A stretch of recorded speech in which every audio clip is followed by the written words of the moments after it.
Hi everybody, welcome back to my YouTube channel and welcome back to my series of Baking with Stacey. And it's Christmas.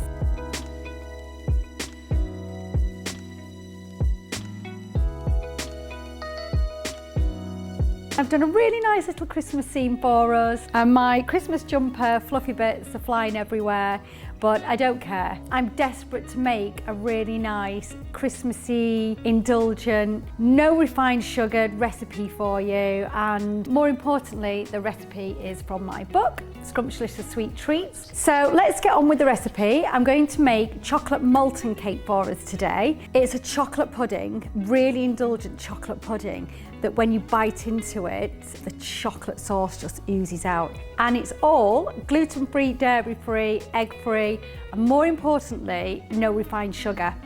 So if any of you are following my Real Talk series, which is all about my health journey, you will know that I've got mycotoxic poisoning, which is an overgrowth of yeast and fungi and presents itself prominently in the gut.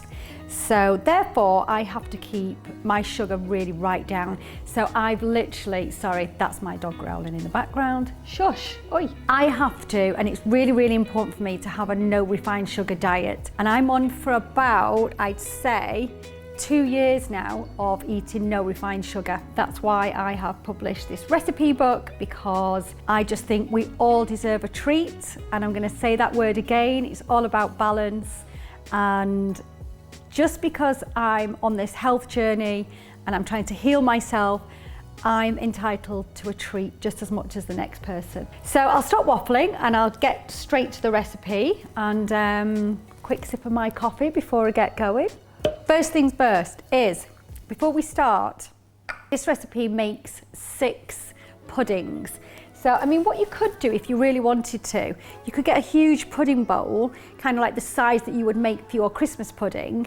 And I did think about doing this and make one big pudding and maybe put some sliced oranges in and add some grated orange juice and a little bit of brandy. You can probably make your version of a chocolate molten Christmas pudding. So that's something you could play around with. But today, I'm going to stick to 6 portions. So I've got 6 pudding molds, and I've really gone over the top, and you really need to, in lining each pudding mold with coconut oil, and then I've sprinkled it with buckwheat flour. We just want these molten cakes, when they come out, the molten puddings, to just come out with ease. You don't want them sticking at all. So I did that earlier. I'm going to put them to one side. That's our 6 pudding molds lined with coconut oil and buckwheat flour. Just sprinkled with buckwheat flour, don't stress about it, it's fine.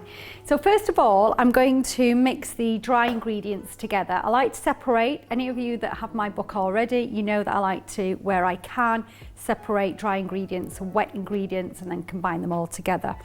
So we'll start with the dry ingredients. So to start with, we've got 180 grams of coconut sugar. We've got 40 grams of buckwheat flour. And then we've got 80 grams of rice. I use brown rice flour. Now, a lot of you write into me and ask if you can substitute some of the flours that I use. If I'm really honest, I wouldn't substitute any of it. The same goes for most of the recipes in the book, really. You can substitute milk, so sometimes I'll substitute almond milk for oat milk, depending on the recipe. If I want some sweetness and some extra vanilla to come through in the recipe, I might use vanilla almond milk. But when it comes to the flours, I wouldn't mess around, because these recipes literally took me 2 years to create. They kind of just didn't happen overnight. It's a lot of trial and error. And if you can, use an electric scale, try and get your quantities correct. And yeah, stick to the flours that I use and you can't go wrong. And then we've got the arrowroot, that's 40 grams of arrowroot there. 2 tablespoons of chocolate cocoa powder, and I use organic and dark chocolate as well. Okay, so what we'll do is we'll just combine all the dry ingredients together. We've got some baking powder and some xantham gum to add, but I just want to get all the main dry ingredients mixed together first, just to get rid of all these little lumps from the coconut sugar and the cocoa powder. And then we're going to add the baking powder. Oh, a bit went flying. We'll add the baking powder and the xanthan gum once this is all nicely mixed. Okay, so that's looking really nice and chocolatey now, and I just find that with coconut sugar sometimes it really clumps together. I just have the need to try and break it all up. Don't necessarily have to, but I do. I'm hoping you're liking all the Christmassy scene that I've done. Couldn't resist. I love Christmas. Don't know about anybody else. I know we've got the whole coronavirus issues going on at the moment, and God knows what everybody's Christmas will be like, but I'm determined to still make it an amazing Christmas, definitely. So now, just to finish off the dry ingredients, I use gluten-free baking powder, and we want a nice size teaspoon of baking powder into the mixture. And then we've got half a teaspoon of xanthan gum. Okie doke. Which is not a horrible, nasty chemical, by the way. Xanthan gum is absolutely fine and it's derived from a plant. But, you know, if you literally are eating it in excess every day, it can cause a little bit of flatulence. But it's absolutely fine in all my recipes, no issues at all. Okay, so we just get the xanthan gum and the baking powder, which is gluten-free, both gluten-free, mixed into the dry ingredients. And what we'll now do is we'll put this to one side and we'll finish off the rest of the recipe with the wet ingredients. What we need to do next is we've got 200 grams of dark chocolate, and I always use 70% and above. I mainly use 80%, and if I'm eating it just as normal, I'll probably use 85% dark chocolate as well. I seriously can't go over 85 though. Anything over 85 gets a bit... So I'm going to use the microwave today. I should really use the hob, but for speed, I'm going to pop the chocolate in the microwave, followed by the coconut oil, and then I'm going to combine the two together, and we'll go from there. So I'm just going to pop this in the microwave. This looks melted. Okay, I'll get the coconut oil in. This is all really nice and melted now.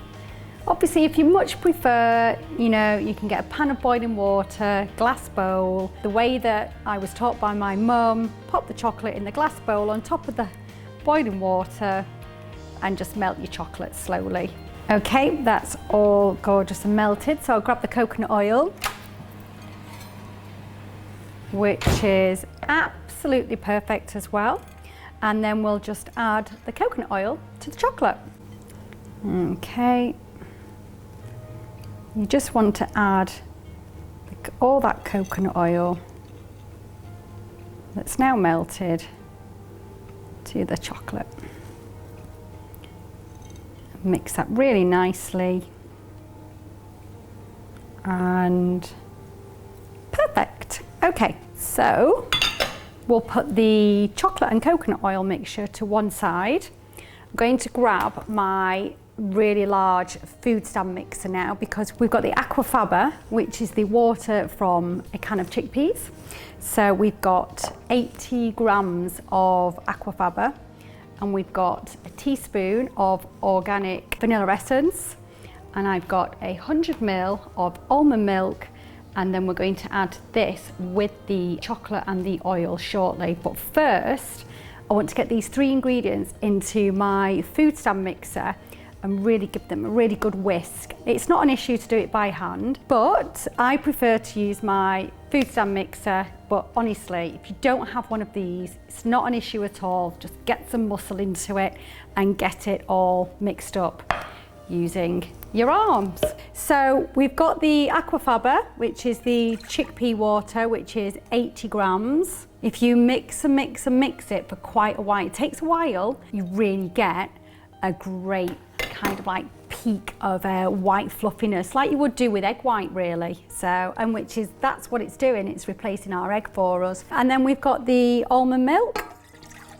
So we'll get the almond milk in there. And then we've got our vanilla essence. Okay, so we're going to give this a really good whisk now, and it's going to get quite noisy, but we'll go for it anyway. And it takes some time, but we want to get it really nice and mixed and peaking as well. So it might be here for a few minutes.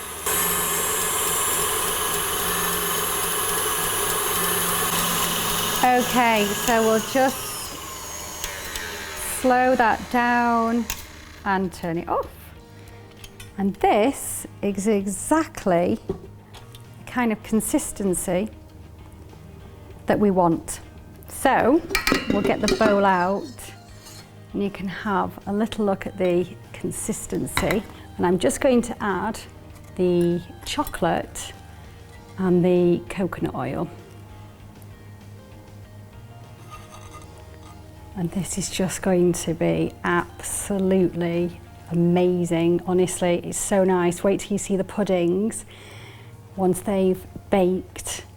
And you know, it's that kind of like you take a big spoonful and all of this chocolate will just like ooze out. So, oh my God, it's just incredible. And the fact that it's got no refined sugar is still bloody awesome. Okay, so we're going to give another little whisk in here. Not as long this time, but we'll give it a good whisk. And just start off really slowly. You don't want it flying all over the place. It just kind of like just needs to fold and mix together. You don't need to kind of like get it on the high speed that it was on. Okay, we'll just up it a little bit.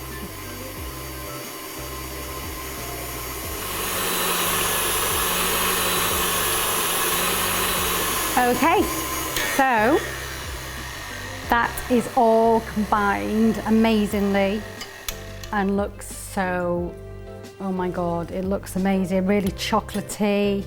Right, let's get the dry ingredients into our wet mixture and I will get rid of this huge big machine. I'll be back in a minute. Everything's combined all together and we're going to add the dry ingredients that we had from earlier on into our wet ingredients. So it's really important to do it this way round as well. I find that the pudding has a better consistency if I add the dry to the wet. Bizarre, I know, but that's the way it works. So just combine and fold all of this together now. Just get all those lovely ingredients, all gluten and dairy free and no refined sugar. It's just heaven to know that you can eat food like this without all the bits that some of us can't eat. You know, it might be because you've got food allergies or because you have to make different choices with your diet for health reasons, or it just might be a personal preference. Either way, you can still indulge to suit your diet. Okay, this is absolutely bob on perfect now. So you probably need to come and have a closer look at this. Right, so now let's get all of this into our 6 pudding bowls. And on this occasion, because nobody's home yet, and it's really, really important to say this, I'm going to just put 1 pudding in just for you today, because you have to make these literally to order. When you get them in the oven, they take exactly 13 minutes, give or take literally seconds or a minute, because what you're trying to do is you're trying to catch the pudding and you still want, when you cut into it, for all the chocolate to ooze out. It's just getting the timing absolutely bob on. With my oven on 180 degrees, 13 minutes is perfect. Here we go. I'm going to get all of this into here now. I'm just going to grab a spoon.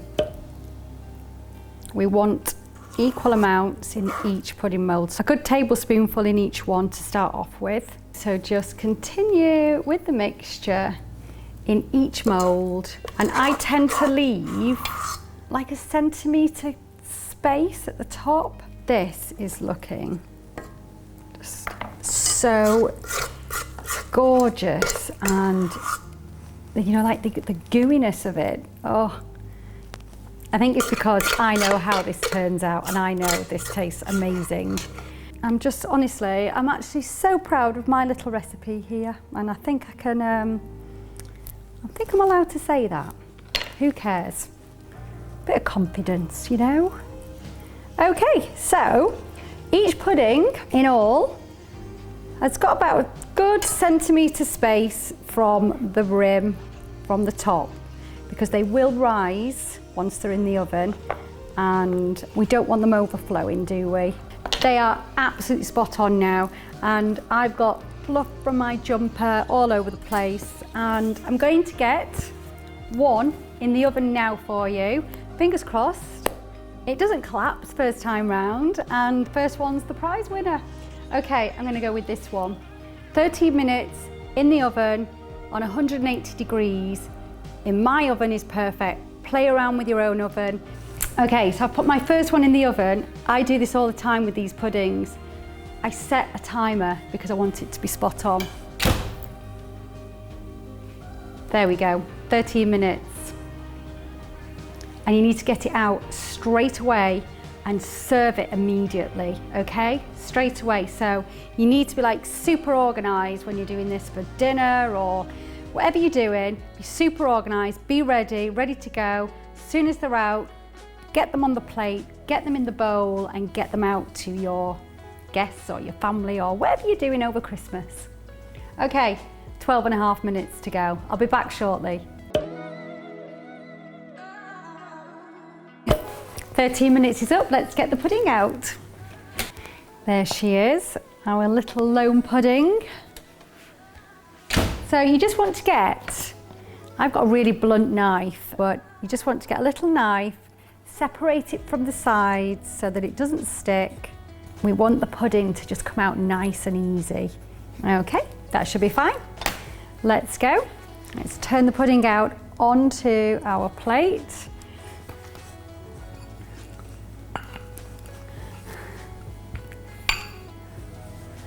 This is the tricky bit because it's so hot.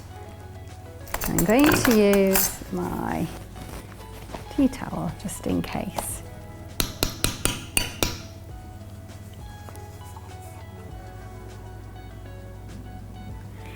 Oh my God, amazing. Just look at that. And I'm just going to sprinkle with a little bit, because it's Christmas, a little bit of snow, edible snow.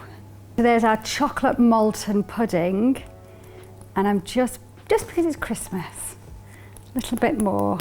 Okay, I'm going to cut in and pray and hope. I'm going to use my knife and my fork because I really want you to see all the gooiness all ooze out. It's so delicious. Oh my Lord, look at this.